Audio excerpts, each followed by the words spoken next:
Hello and welcome. I'm at CMT Trade Fair Stuttgart, and from Stuttgart we see this very new Pössl campervan Summit 600L. But it's a Summit Sun 600L. First thing I notice actually is this new look grille at the front. Now obviously this is a cosmetic thing and each their own, but I do like that little bit of retro taste in it. Is I think at the same time as looking very modern, cool. So anyway, that's just my opinion. Others may disagree, but what I do like here very much is the idea of getting rid of the double bench at the front. One seat only. 3 seats around here. If there's 2 of you in the vehicle, you probably want to sit face to face, and the passenger will want to sit up front. So I think that is a very sensible use of space, and not only that, it does give you more to play with in here. Note also the table's been put there. The table will obviously it'll come out, but you put it away to one side, gives you a bit more room possibly whilst the vehicle is in motion, if that's the sort of, you can also have the table out whilst the vehicle's in motion as well. Next thing, note this, is that the kitchen block is much bigger as well, thanks to the extra space that has been obtained. So in there we've got 2 burners. Also looks very modern. The sink, unfortunately it's got an old thing like this, like a play thing. Sink very, don't really see what you can do with the sink, but there may be, if your sink is not deep, I suppose it does mean to say that we're going to have more space below it. So with the drawers.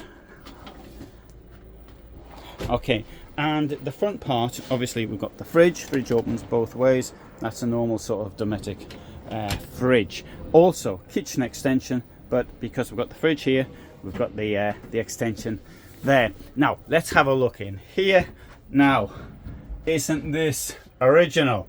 That is your shower. Now, yeah, there's not a lot of space. I'll be the first one to agree with that. So if I come in here like this, you can see, oh, it's a bit of a squash. Admittedly, I probably wouldn't have a bag on me as I came into the shower, but there isn't a lot of space at all in here. Now, what's this door doing here? It looks like one of these public toilets. There we go. And that's what it's like with that there. My opinion is that this isn't very practical. I think I would do without this thing here. Sorry, not this thing, not a sink. This thing here. Yeah, unfortunately it looks as though it has to use the shower, it has to be like that. I don't think that's practical at all, in my opinion. So I think this is one of these things, you either love it or you hate it. And I'm in the second group. I just don't. I mean, okay, I'd be the first to agree. You got a little bit of storage space, not a lot, for stuff here, and a little bit of store to keep your shampoos or whatever else you might use up there. But this thing here holds on via a magnet. But just no, I don't like that at all. I like to see thinking outside the box. I do like that though. That's a sliding door. And at the back here we've got you can sleep lengthwise, you can sleep widthwise, whatever you feel like, and however tall you may be. So this does give lots of sleeping space at the back. You've got a step up there as well with storage in the step. You've got either side, you've got this slit window, and of course in the door they've put windows in the door as well. Very nice lighting all the way around, and there you've got the storage. Daft ledge below that. I'd rather have had this incorporated into this. You know, pull that up like that and open it there. Doesn't take any extra space up, gives you lots more extra space to store things, and in a van that really is what is important. Having said that, oh, sorry, again, I fell down. Note that they've put here, they've got these dividers, but the corner bits you can't actually use. It's via the rear. And now I'm having difficulty standing up. Good, let's go around the back, hopefully not falling down again.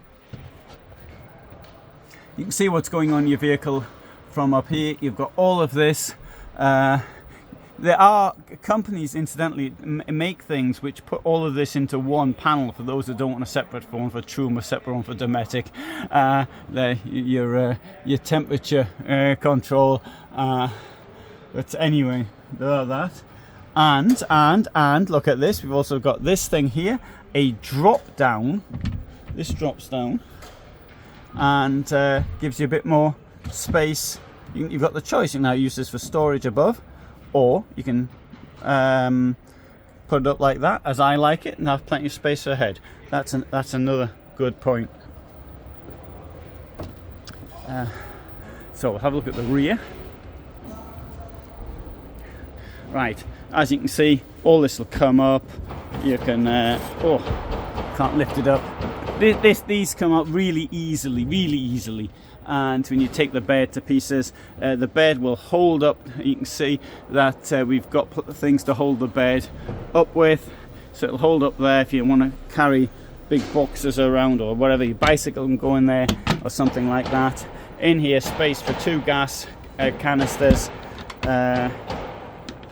Now, so as far as new vehicles go, I think that this has quite a lot going for it. I've also got one very negative thing not going for it as well. No insulation in there, but I suppose at the price of this thing's going to cost, I don't know how much it costs, by the way, but it'll be about 65,000. Just looking at it, after a while you get to see so many, you can sort of tell how much things are going to cost. Good. So there you go. So you can see here that people are putting up these the vehicles, and this is the professionals' day, and there you go. So one of these vehicles has got a horn that works. So nice to see them testing it. So I hope you found that interesting. I upload every day at 21:15. This is the largest collection of campervans and motorhomes on YouTube. So if you're thinking about buying a vehicle, or if you really want to know what it's like to live in these things, I've been living in one since now 2011. In fact, this year marks the 10th anniversary of me coming here to Stuttgart. So first time I came here 10 years ago. So all the best, thanks for being here, and bye for now.